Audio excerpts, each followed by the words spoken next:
Hello and welcome. If you are reading this, chances are you love a child who sees the world a little differently. Love, confusion, maybe even a little bit of fear. I want you to take a deep breath and know that you are in the right place. This journey with your child is unique, and it is one you do not have to walk by yourself. Parents, caregivers, professionals, we are here to walk alongside you, offering support and sharing what we have learned along the way. Your love for your child is the most powerful tool you have. Parenting an autistic child is a path filled with incredible moments of joy and unique challenges. It requires immense patience, deep understanding, and a willingness to learn every single day. You may have days where you feel like you are getting everything right, and other days where you feel lost. Please know this is completely normal. No one has all the answers, and that is okay. Remember that you are your child's anchor in a world that can often feel overwhelming to them.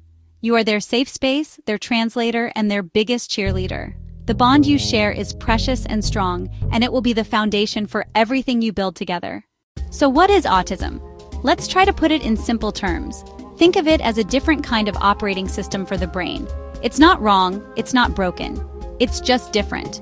Autistic individuals process information from the world around them in a unique way. This affects how they communicate, how they interact with others, and how they experience their senses.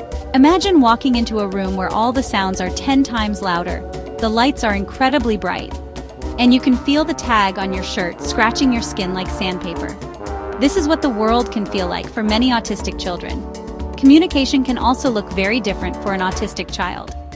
Some children may be nonverbal, using gestures, pictures, or devices to express themselves.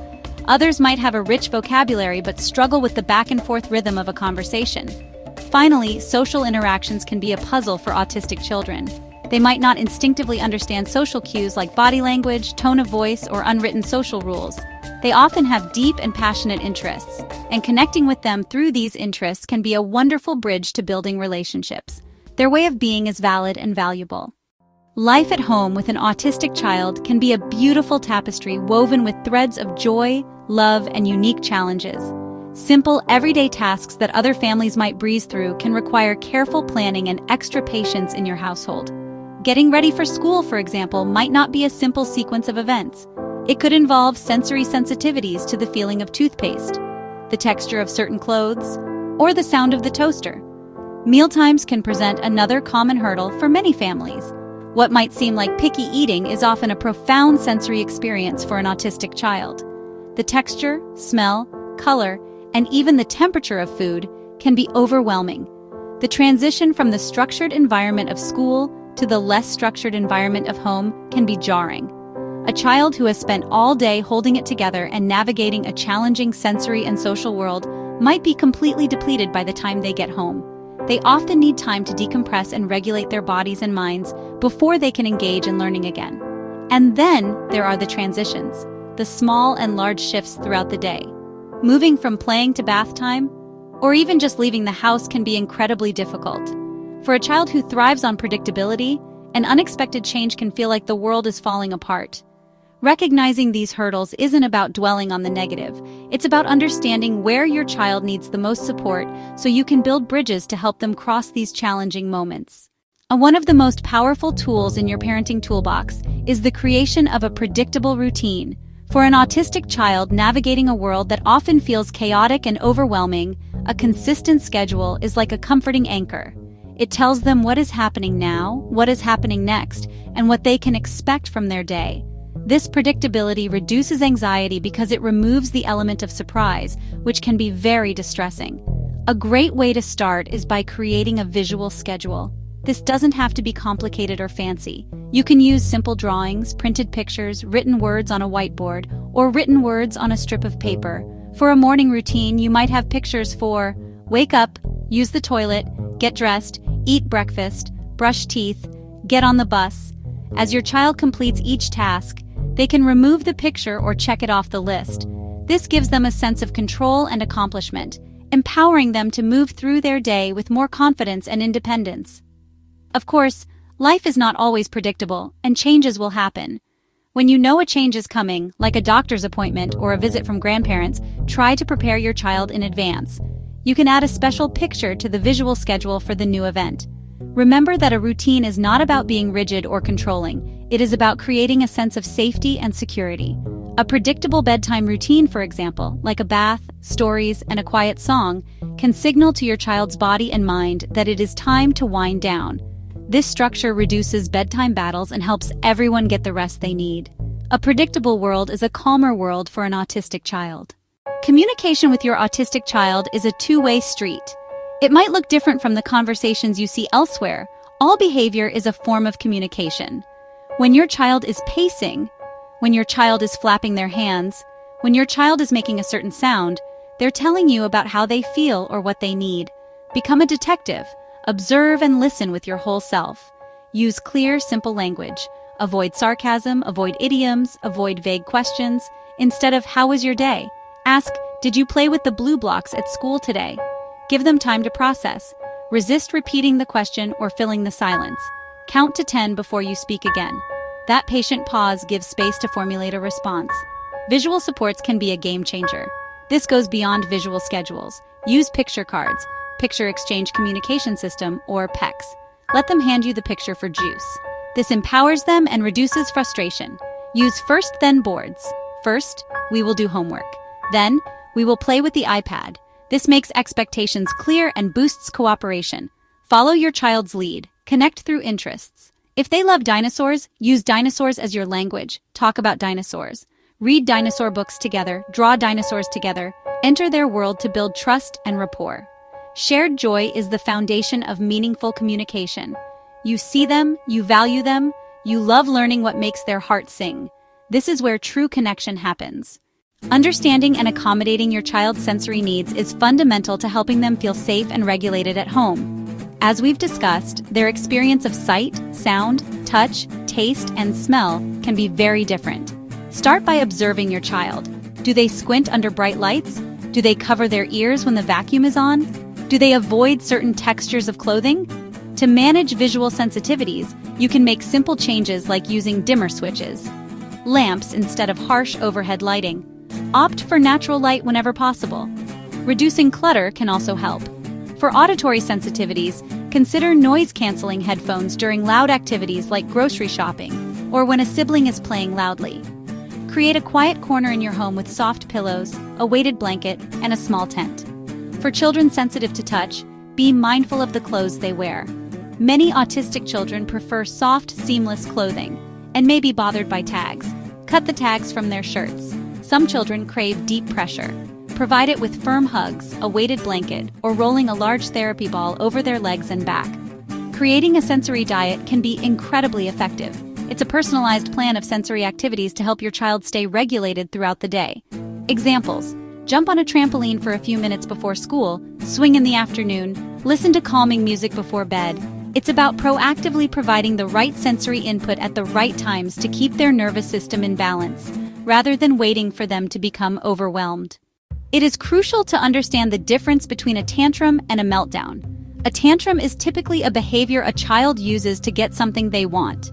A meltdown is an intense and involuntary response to being completely overwhelmed.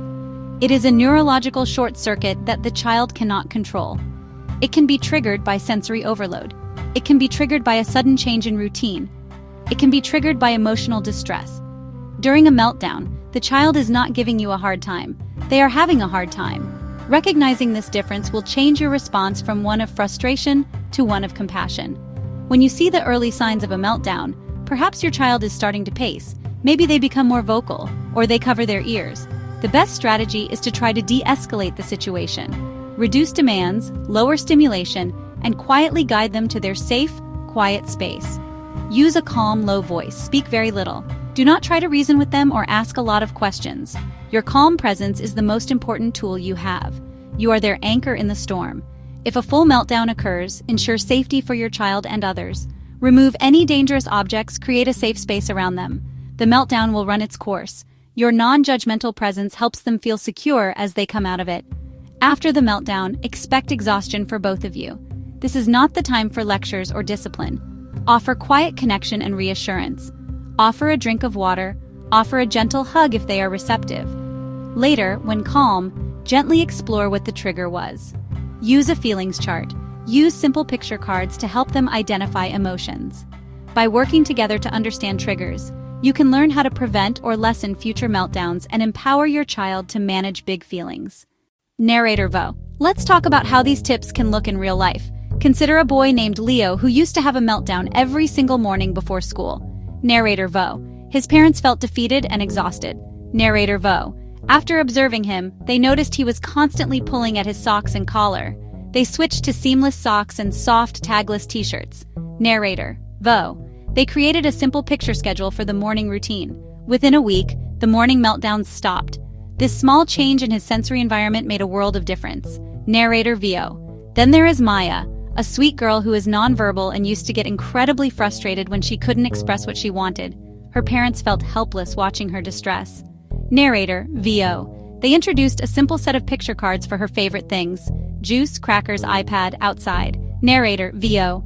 The first time Maya wanted to go outside, she picked up the picture of the swing set and handed it to her dad. His eyes filled with tears. It was the first time she had been able to clearly tell him what she wanted without crying. Narrator Vio. That small card opened up a whole new world of communication and connection for their family. Narrator Vio. Think about a family whose son Sam was an extremely picky eater. Mealtimes were a constant battle. Narrator Vio. His parents learned about sensory sensitivities and realized Sam only ate crunchy foods: apple slices, carrot sticks, baked sweet potato fries. Narrator Vio. They also involved him in preparing the food, letting him wash the vegetables. Narrator Vio. The power struggles disappeared and mealtime became a more peaceful, exploratory experience for everyone. They met him where he was, and it changed everything. Narrator Vo. These stories are not about miraculous overnight transformations. They are about the power of small, consistent steps. Narrator Vio. They are about parents who chose curiosity over judgment and observation over assumption. Narrator Vio. Each victory, no matter how small it seems, is a huge accomplishment. Celebrating these moments, the first time your child tries a new food, the first time they navigate a change in routine without distress, the first time they use a new communication tool. Narrator Vio. These are the building blocks of progress, confidence, and a happy, fulfilling life for your child and your family. As we come to the end of our time together, I want to leave you with a message of hope and strength. This journey of parenting an autistic child is a marathon, not a sprint. There will be days that are hard, days that test your patience in ways you never imagined. On those days, please remember to be kind to yourself. You do not have to be a perfect parent. You only have to be a present parent, one who shows up with love, even when you are tired and unsure. Your love is the most powerful and healing force in your child's life. You are your child's expert. You know their unique laugh. You know the specific way they flap their hands when they are excited. You know the subtle signs that show they are becoming overwhelmed. Trust your instincts. Professionals, therapists, and teachers are valuable partners, but you hold the deepest knowledge of your child. Advocate for their needs, share your insights, and never be afraid to ask questions or say that a certain approach is not working for your family. You are the captain of this team, and your voice is essential. Find your community. Connect with other parents of autistic children. Online support groups, local support groups. Sharing stories, exchanging tips, and offering a listening ear can be incredibly validating and restorative. These are the people who will celebrate your small victories with genuine joy and offer a shoulder to lean on during tough times. Leaning on others is not a sign of weakness. It is a sign of wisdom. We are all stronger together. Finally, never lose sight of the incredible child you have been blessed with. See beyond the diagnosis and celebrate the individual. Notice their unique strengths. Notice their passionate interests. Notice their pure honesty. Notice their different way of seeing the world. Your child has so much to offer, and they will teach you more about love, patience, and perspective than you could ever imagine. Every small step forward is a victory. You are doing enough. You are enough. And you are giving your child the greatest gift of all: unconditional love and acceptance.